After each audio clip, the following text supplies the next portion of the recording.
not too bad. Yeah. Not too bad. And on that note, welcome back to another episode of Down to Drive. I'm your host Daniel, and we have got Adam and his awesome Lotus Exige. Is it an Exige or an Exige? It's an Exige, yes. Exige. Yeah. But yeah, Adam, tell us more about your car, man. Thanks for having me, Dan. So it's, as you said, it's an Exige, 2015 Lotus Exige S. It's the first generation of the Series 3 Exige S V6. So that came out in about, I think it was 2012. They launched this car, the Series 3 V6. So yeah, I've had it for coming up to 8 years now. Yeah, wow. And I just can't get rid of it. I just love it too much. Every time I think about it, I take it for a drive, and it's, as you can tell, it's kind of ruined a lot of modern cars for me. I mean, look, to be honest, it's raw. It's very cocoon, very tight in here, but I must say, it feels very supercar in here. Like, I love this thing. I love this. Yeah, maybe a little bit baby. I wouldn't. Yeah, baby supercar vibes, I guess. Yeah. Nice and cozy for the passenger. If you don't mind being a bit tight. Yeah. So I guess prior to you buying this, I guess let's go through the first couple of cars before leading into this jump. What did you start off with? I guess when you got that feeling for wanting to be a car guy. I'm feeling very old when you say that. We're going back about 20 years now when I first got my license. By chance ended up in a Renault Sport Clio as my kind of first fun car. Yeah. After a lot of research and saving and my first job.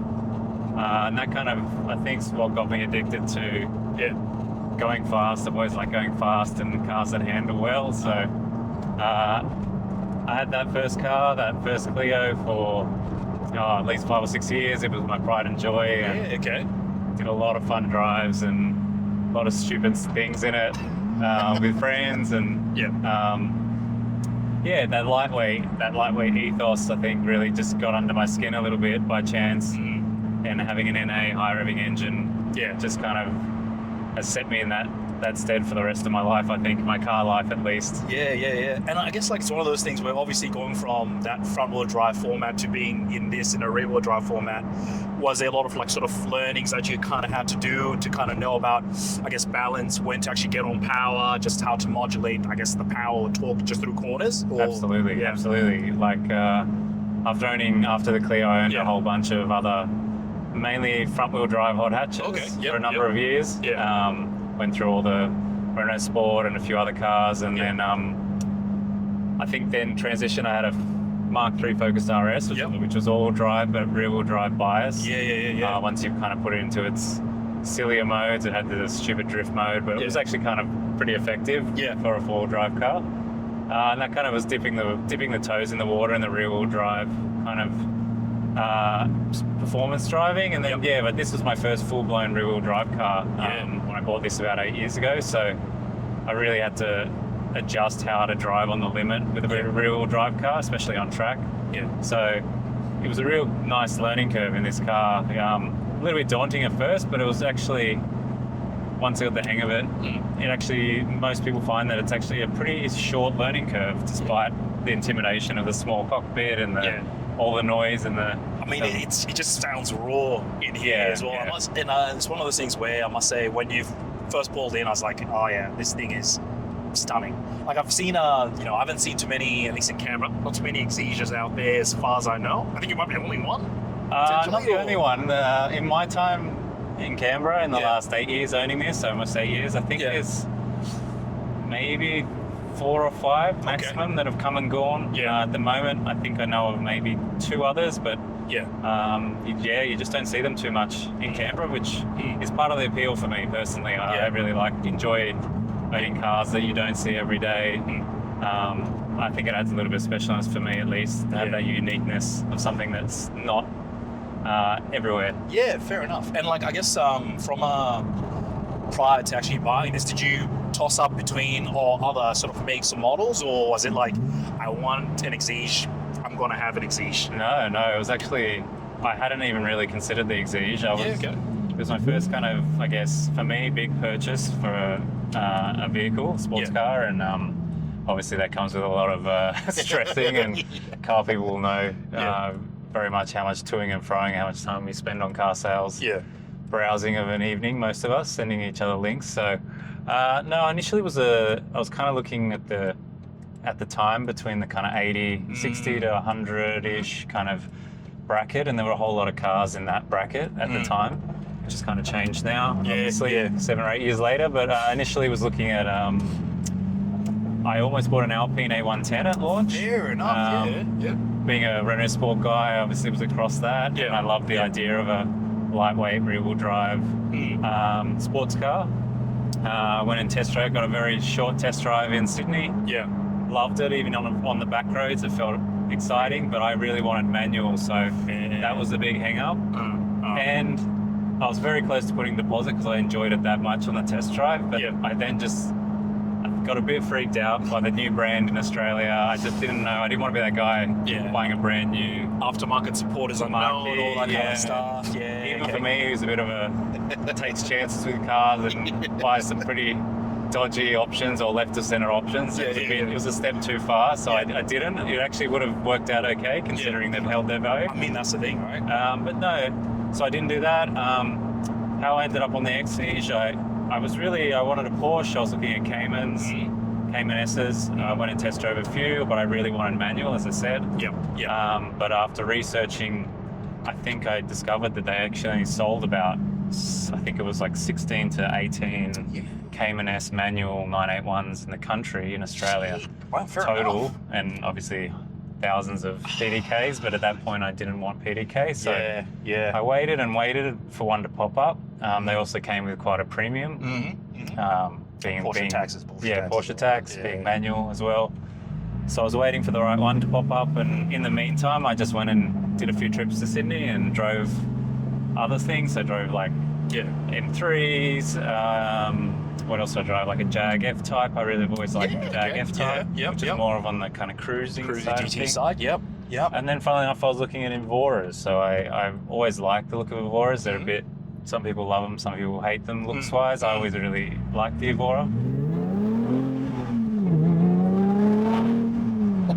But love that. Glad you got this. So I went past Lotus in Sydney, said, I was just in Sydney having a look at other cars. I said, do you guys have an Evora? They said, no, not at the moment, on the floor.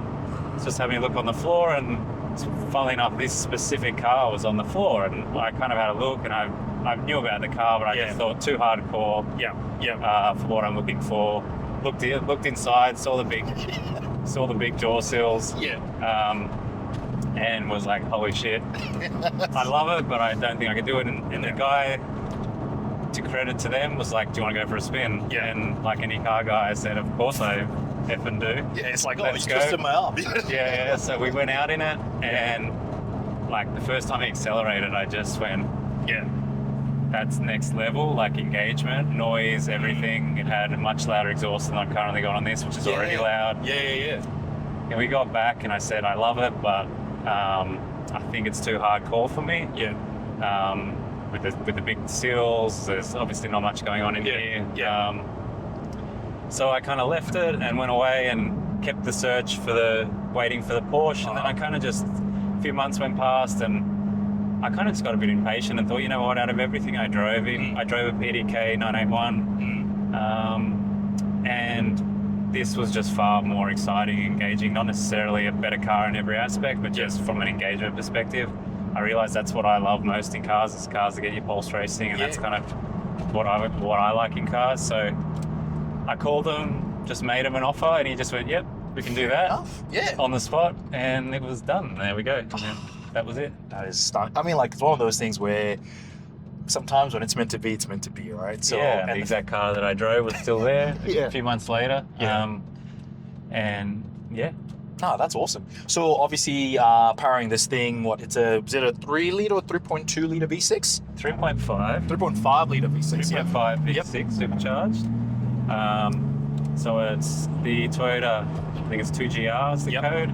It's in, basically, it's famous because everyone says, it's got a Camry engine.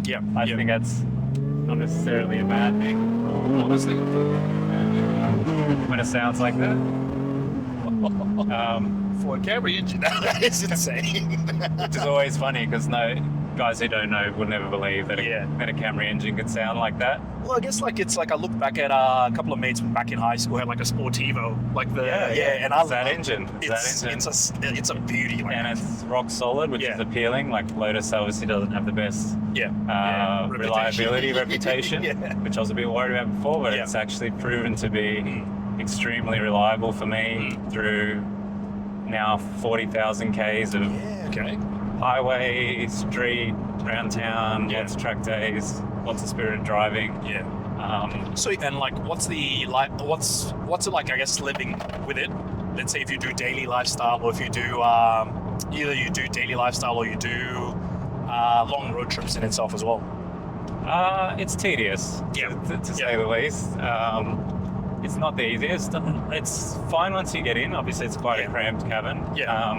It's quite loud in here on the highway. It's not the best on the highway. I usually use noise cancelling, helps with that. I find it okay. I got a pretty high tolerance for that kind of stuff. I'm very used to it now. I've added, it's got aircon. I've now added CarPlay. I added a digital display. So I added cruise control for a while, but then that just didn't work. I put it in. They installed it. It didn't work, and I called them, and they're like, they just don't work sometimes. And I was like, well, I wish you told me that before I spent the money on it. But anyway, but otherwise it's a bit tedious, so not too bad though. Like I find it okay, but it depends what you're coming out of. Obviously, as you would know, like you're coming out of something more hardcore, you'll think, okay, it's that little bit more. You're coming out of an RS3 or an M3 or something that of that ilk, you're going to be like, this is a nightmare. I must say that the one thing I really also do like about this, because this is a Targa top as well, or is this like a so this roof comes off. It's not sold as a it's not technically meant to come off, but it does. It's just a bunch of screws. That's it. Which is why it rattles now, because I take it off quite often. But they did sell a convertible version which came with a soft top. You can also fit a soft top at any point, which then is easy to remove because you can't put it anywhere. It's not something you can take with you, but you can remove it, which I love. And it's really turned me on to I'm showing my age now, that I love a convertible. I'm turning into an old man who's going to have an MX-5 and drive around a convertible soon. But we all like a little bit of breeze, and in our hair. Minus me without the hair, but I still would love a bit of breeze on my scalp.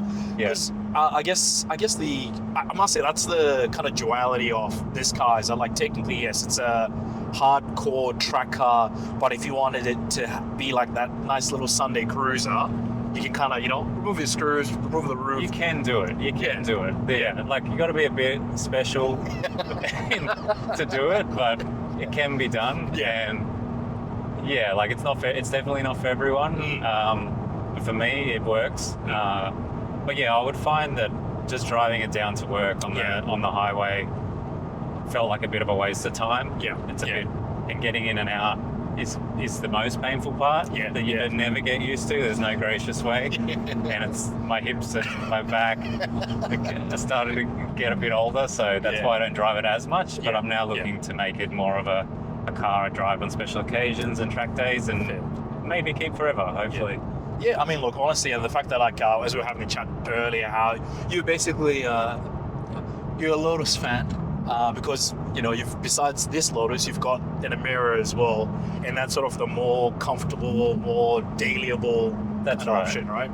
So that was the thinking behind that purchase. Was we were looking for something that my partner and I could drive a bit more comfortably. Like, she loves coming out with me for a Sunday drive or to Cars and Coffee in this as well, but for those a little bit longer drives or even interstate drives for weekends, with a small compartment in the back of this and few other reasons, it's not really that comfortable for that stuff. So we were looking at cars, but I still wanted to be engaging. I think that was the thing. For a long time, I couldn't find anything that really they were even faster than this. They were exciting, but I found them a little bit numb by comparison. Whereas so then we added the Emira only a few months ago to the garage. It's been great. And it's a very different car to this, which is what I wanted. So I wanted something that felt still like a Lotus, but didn't feel like the Exige. Fair enough. And that one, that's the 2-liter version, not the similar V6 that you can get with. That's right. Well. I've gone to the dark side. And well, dark side until I guess when we're having that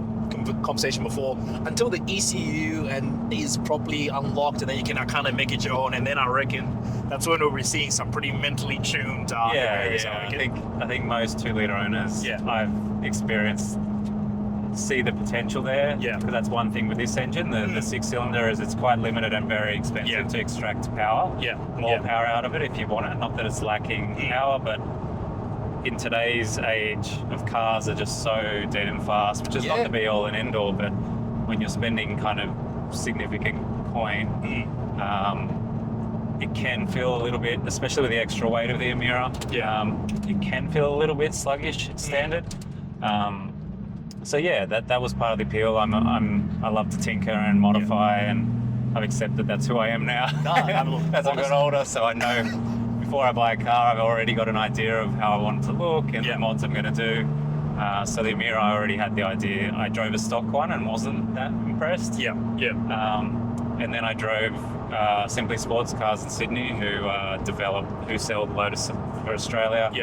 They had a development car which had a tune, piggyback, and a few other options. And that's what that test drive is what sold me on the car in the end. That it was night and day. Just a simple tune, an exhaust, and the car just came alive. And that's what really sold me to take the plunge on the Emira. I must say I'll be keen to see how that experience is going to be once everything is properly tuned and it's done and dusted. But probably for the next video or for in the future, we'll have your 2-litre Emira on the channel. Sure, But must say, Adam, thanks again for being on the show. Otherwise, like, share, subscribe, and I'll make sure I leave a link in the description to your page, because there are some pretty cool shots of this thing, cool shots of just like, there's like the Emira as well. So I'll make sure I leave that link down there, and then make sure you follow him as well, right? Thanks, man. Thanks. All right. Cheers. Okay. See you next one.